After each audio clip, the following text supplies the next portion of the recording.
Action. Assalamualaikum warahmatullahi wabarakatuh. Saya Daud Immanuel Manurung bersama rekan saya Karisma Rizky Andra akan mempresentasikan tugas organisasi dan arsitektur komputer.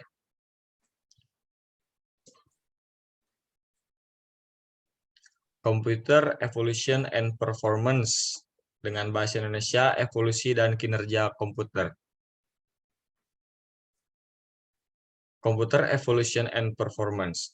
Perkembangan komputer meliputi peningkatan kecepatan prosesor, penyusutan ukuran komponen, peningkatan ukuran memori, dan peningkatan kapasitas serta kecepatan I/O. Sejarah perkembangan komputer dibagi menjadi A. Sebelum tahun 1940, B. Sesudah tahun 1940.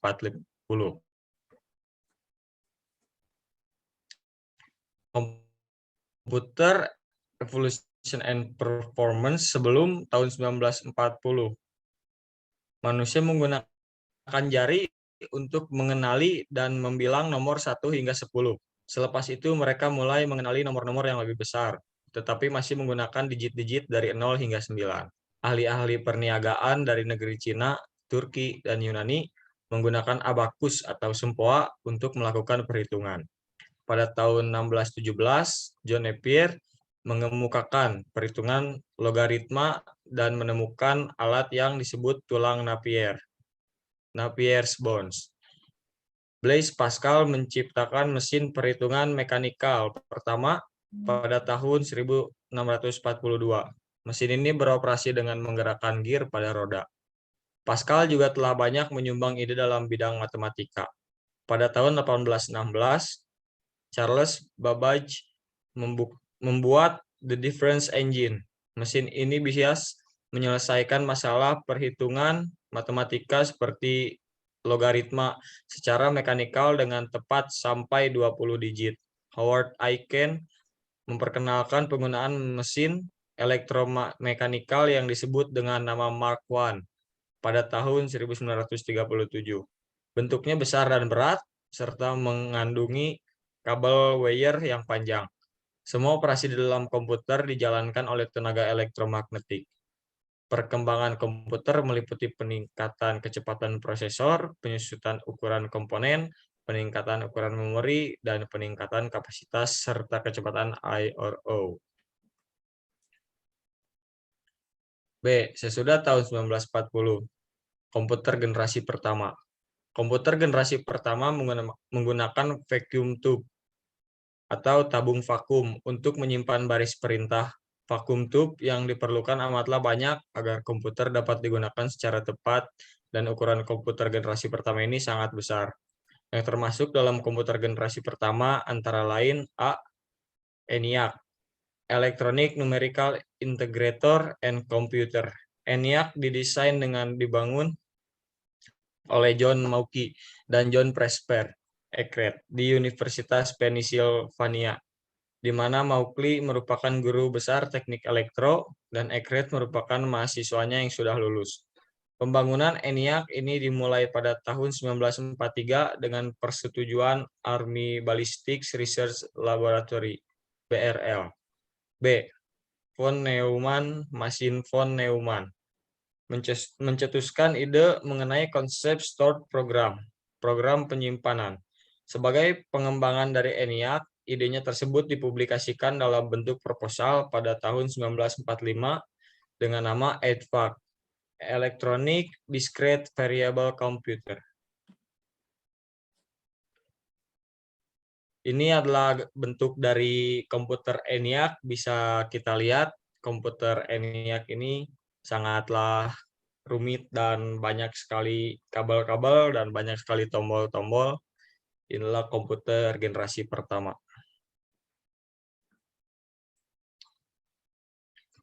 Sesudah tahun 1940. Pada tahun 1946, von Neumann bersama koleganya mulai mendesain komputer baru dengan konsep program penyimpanan, di mana kemudian dikenal dengan sebutan IES, Computer of Institute for Advanced Studies. Karena dikembangkan di Computer of Institute for Advanced Studies, secara umum struktur dari komputer IAS adalah sebagai berikut. 1. Memori utama untuk menyimpan data dan instruksi. 2. Arithmetic Logic Unit (ALU) untuk mengolah data biner. 3. Control Unit untuk melakukan interpretasi instruksi di dalam memori sehingga adanya eksekusi instruksi tersebut. 4. IRO untuk berinteraksi dengan lingkungan luar struktur IAS komputer secara detail. IAS komputer memiliki 1000 lokasi penyimpanan dikali 40 bit words dengan rincian binary number 2 dikali 20 bit instructions.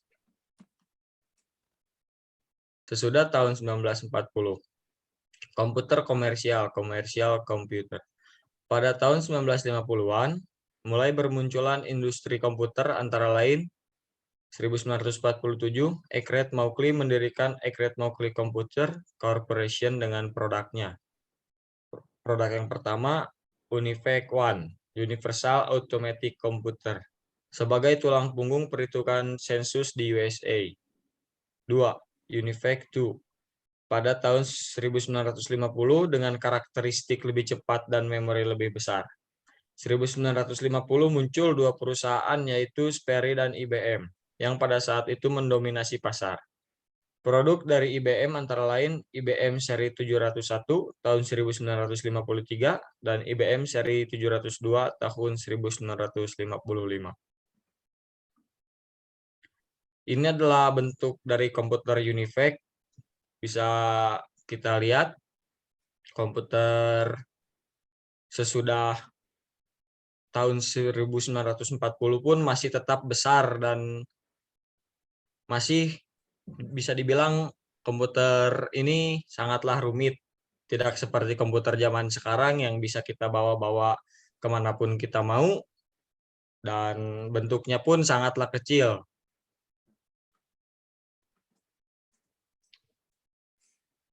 Komputer generasi kedua. Perubahan mendasar pada komputer generasi kedua ini adalah penggantian vacuum tube oleh transistor, di mana transistor memiliki spesifikasi sebagai berikut. A. Lebih kecil, B. Lebih ringan, C. Disipasi, daya lebih rendah, D. Solid state device, E. Terbuat dari silikon. Transistor ditemukan 1947 di lab Bell oleh William Shockley yang termasuk dalam komputer generasi kedua, antara lain IBM 7094 memiliki konfigurasi sebagai berikut.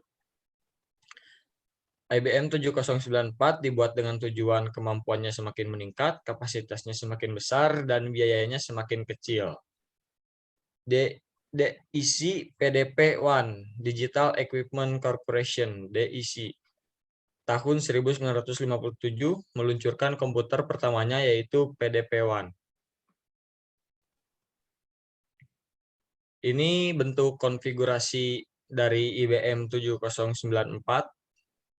Bisa kita lihat di sudut kiri atas ada CPU, di bawahnya ada multiplexor, di bawahnya lagi ada memori.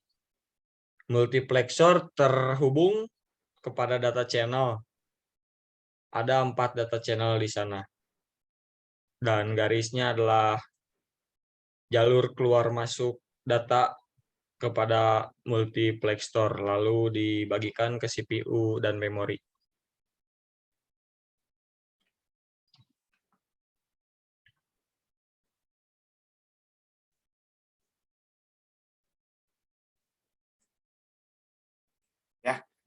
Terima kasih. Saya akan melanjutkan di penjelasan Computer Evaluation and Performance.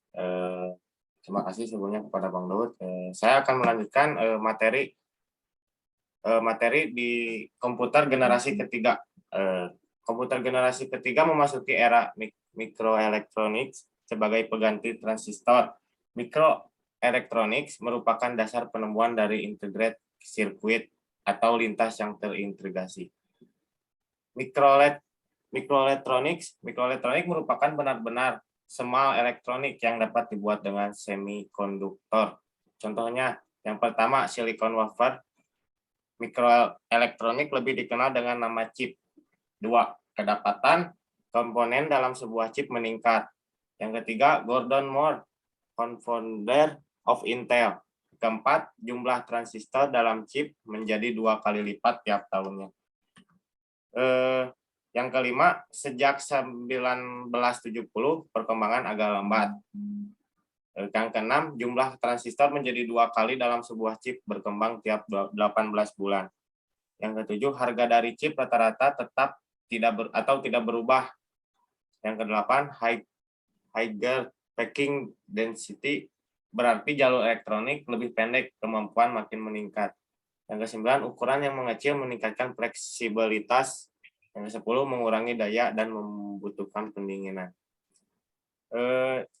Di materi selanjutnya, IBM 360 diluncurkan pada tahun 1964 dan memiliki spesifikasi sebagai berikut. 1. Set instruksi mirip atau identik dalam kelompok komputer ini. Berbagai model yang dikeluarkan menggunakan set instruksi yang sama sehingga mendukung 4 kompatibilitas sistem maupun perangkat kerasnya. Yang kedua, sistem operasi mirip atau identik. Ini merupakan fitur yang menguntungkan konsumen hingga apabila kebutuhan menuntut penggantian komputer tidak kesulitan dalam sistem operasinya karena sama. Yang ketiga, kecepatan yang meningkat atau model. Model yang ditawarkan dari kecepatan rendah sampai kecepatan tinggi untuk penggunaan yang dapat disesuaikan konsumen sendiri. Yang kelima, ukuran memori lebih besar. Semakin tinggi modelnya akan diperoleh semakin besar memori yang digunakan. Yang keenam, harga yang meningkat semakin tinggi modelnya maka harganya semakin mahal. Yang materi selanjutnya, DIC PDP 8 diluncurkan pada tahun 1964 dan memiliki spesifikasi sebagai berikut. 1. Mini komputer pertama kali setelah miniscript. 2. Tidak memerlukan air conditioned room. Ketiga, embedded application (OEM). Keempat, arsitektur PDP-8 sangat berbeda dengan IBM, terutama bagian sistem bus. Pada komputer ini menggunakan omnibus system. Yang kelima, sistem ini terdiri dari 96 buah lintasan sinyal yang terpisah yang digunakan untuk membawa sinyal. Yang keenam, sinyal kontrol, alamat, maupun data. Nah, ini gambar komputer pada seri DIC PDP-8. Komputer sudah jadi lebih kecil ya Bang Lut ya. Jadi lebih ringan mungkin ya dari yang sebelumnya, nggak rumit-rumit yang banyak tombol-tombol pun yang seperti digambar di komputer generasi 1 atau generasi 2. Nah, di komputer generasi terakhir, pada komputer generasi terakhir ini sudah memanfaatkan mikroproses. Perkembangan mikroproses 1971 sampai 4004, mikroprosesor pertama semua komponen CPU adalah single chip 4 bit. 2. Diikuti dengan munculnya 8008 tahun 1972, 8 bit mikroprosesor dengan desain aplikasi khusus. 3. 1974 sampai dengan 8080, Intel adalah mikroprosesor dengan kegunaan umum. Dengan teknologi mikroprosesor ini didapat banyak keuntungan antara lain kecepatan prosesor meningkat, kapasitas memori meningkat, kecepatan memori tertinggal dibanding kecepatan prosesor. Ya, mungkin segitu aja materi yang bisa kami cari dari tugas Ibu Aisyah. Mungkin bisa diserahkan kepada Bang Daud, silakan. Demikian review kami tentang evolusi komputer Ibu Aisyah. Mohon maaf bila ada kekurangan. Terima kasih. Kami dari kelompok kami. Saya Daud Immanuel Manurung bersama rekan saya Karisma Rizky Andra. Pamit.